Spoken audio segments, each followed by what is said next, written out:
So good morning from the village, and so the agenda for today is nothing much, just taking a walk around the hamlet and trying to record the video, trying to record the life as it is in the village. So there is no checklist for today, there is no agenda as such. So I think it's super interesting, super nice, and just want to tell you that today's morning was we got up around 9 o'clock and there was no sun at all. So the sun actually came around 10 o'clock and thereafter the day began. But the villagers, they actually started their day around 6 o'clock. So that was a bit surprising. But anyway, let's move on and let's record this video here.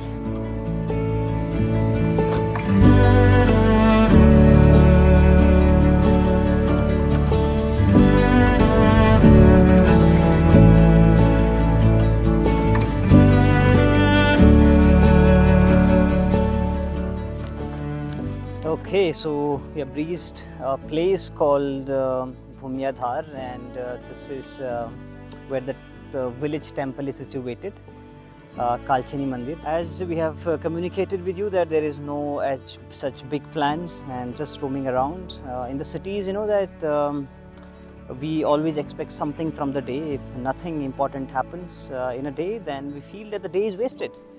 So today I have no plans and no expectation from the day, and let's see if this day offers me something without expectations.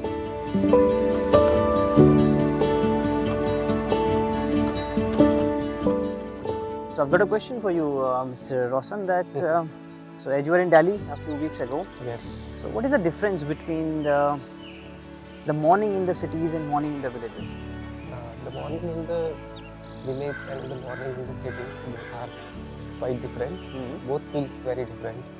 I would say in the city it doesn't feel very refreshing as it feels in the village. And in the village the mornings are like calmer, smoother and very refreshing. But in the city a lot of pollution is there. Yeah. So it doesn't make me feel refreshing. Yeah. I wake up very late there around 10, 11. Yeah. But here automatically it makes me wake up in the morning at 6. Yeah. So this is a very big difference. Yeah.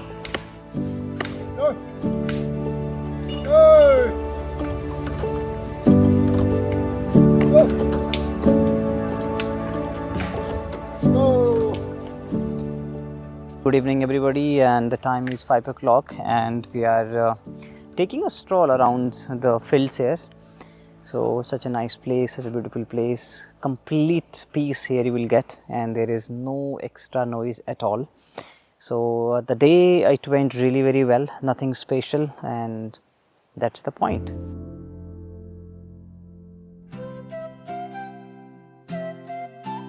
Okay, good morning everybody. So today we are here again. This is the next day and we are going to a beautiful temple which is quite not famous here in Pithoragarh.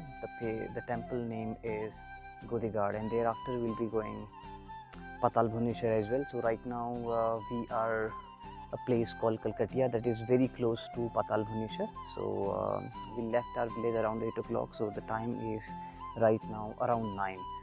So we just got the first view of sunrise here, and so yeah, let's go, let's move on. And this is our vehicle that is waiting for us, and let's move on.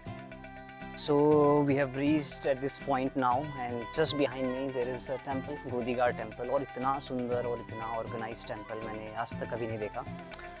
हाल फिलहाल में बहुत सारे temple में visit कर चुका हूँ, Badrinath, Kedarnath, even थल केदार, पिथौरागढ़ के बहुत सारे टेंपल में विजिट कर चुका हूँ. जो ऑर्गेनाइजेशन यहाँ पे है, जिस तरह से लोगों को ट्रीट किया जाता है, जिस तरह से लोगों को ऑनर फील किया जाता है, प्रसाद दिया जाता है, इवन खाने के लिए पूछा जाता है, मज़ा आ गया. और इवन चाय जो थी वो काफ़ी ज़्यादा अच्छी थी.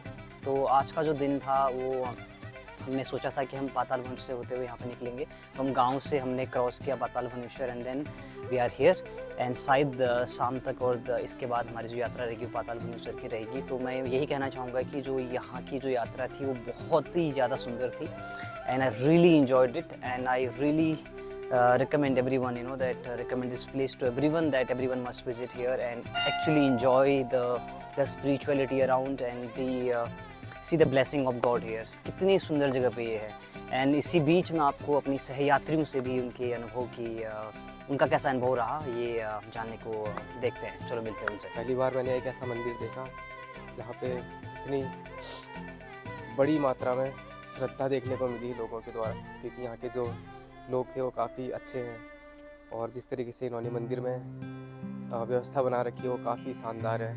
Everything is well organised. और मैं तो कुछ नहीं आया था, बस दर्शन करने आया था, लेकिन मैं यहाँ पे ब्रेकफास्ट करके जा रहा हूँ और इतना सारा प्रसाद लेके जा रहा हूँ। और पहली बार मैं इधर आया, नाम तो सुना था, गोदी घाट नाम सुना था, लेकिन इतना भव्य इतना सुंदर मंदिर है करके यहाँ आने के बाद ही मालूम पड़ा। मैं कहता हूँ कि जो भी ये वीडियो देखेंगे तो वो लोग आने की कोशिश करें, एक बार अपनी आत्मा को दिखाएं कि वास्तव में ये सुंदर जगह भी हमारे पहाड़ के मध्य भी ऐसी जगह हैं, ऐसे मंदिर हैं जिसके बारे में हमको आसपास के लोगों को ही पता है। अच्छा लगा? क्या अच्छा था? वहाँ था, खाना पीना भी अच्छा था और सब कुछ मिल रहा था वहाँ। हाँ, ऐसे मंदिर मैंने एक ही बार देखा। एक ही बार देखा? पहली बार देखा। अच्छा था। Okay guys, जय महाकाली।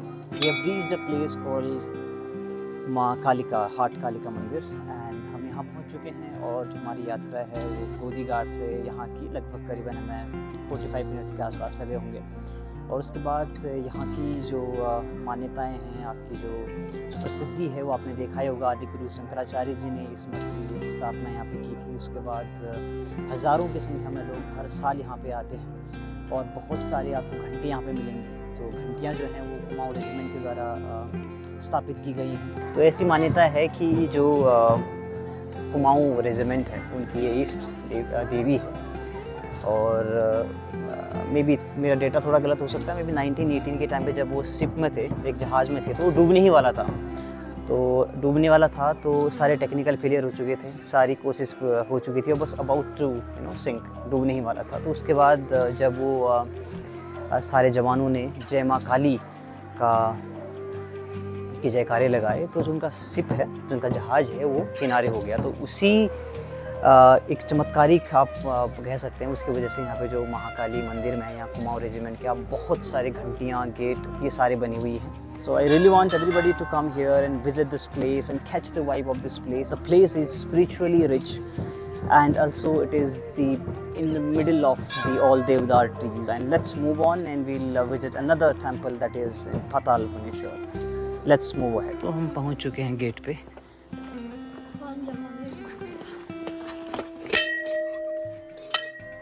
2026 में पहली बार आ रहे हैं। तारीख है 13 तारीख है। यस। तो दोस्तों हम पाताल भुवनेश्वर के दर्शन करके आ चुके हैं। तो आज का ये हमारा तीसरा मंदिर है। पहला मंदिर गोदी घाट, दूसरा मंदिर हाट कालिका, और उसके बाद हम पहुँचे हैं पाताल भुवनेश्वर में। आज जो भीड़ थी वो काफ़ी कम है, 13 जनवरी का ये दिन, और बस गुफा के अंदर हम 3-4 लोग ही थे और काफ़ी ज़्यादा शांति वहाँ पे थी। हालांकि पिछली बार जब हम आए थे तो काफ़ी ज़्यादा भीड़ थी, इस बार जो भीड़ थी बहुत कम थी। तो एक कम्प्लीटली हम प्रेजेंट मोमेंट को वहाँ फील कर पा रहे थे। कानों में जो एक सुन करके आवाज़ आती है वो भी वहाँ पे मैं सुनाई दे रही थी। तो मैं रोशन से ये बोल रहा था कि देखो इतनी ज़्यादा शांति है कि हमें कानों की भी आवाज़ आ रही है, कान में भी कुछ गुनगुना रहा है। तो पिन ड्रॉप साइलेंस था और काफ़ी ज़्यादा पीसफुल हमेशा की तरह। और मैं तो काफ़ी बार यहाँ पे आ चुका हूँ, तो सोचा 2026 की शुरुआत भी पाताल भुवनेश्वर और मंदिरों से की जाए। 1 तारीख को आना नहीं हो पाया। एनीवे, तो आज हम यहाँ पे आए और काफ़ी ज़्यादा मुझे अच्छा यहाँ पे अनुभव हुआ, काफ़ी अच्छा लगा। और सहयात्री भी हमारे इंतज़ार कर रहे हैं। तो अब हम चलते हैं गांव को और शायद 1 से 1.5 घंटे में हम गांव पहुँच जाएंगे। And Happy New Year to everyone from Patal Bhuneshwar. Hope you'll be visiting this place sometime in 2026 and may God bless you all. Thank you very much.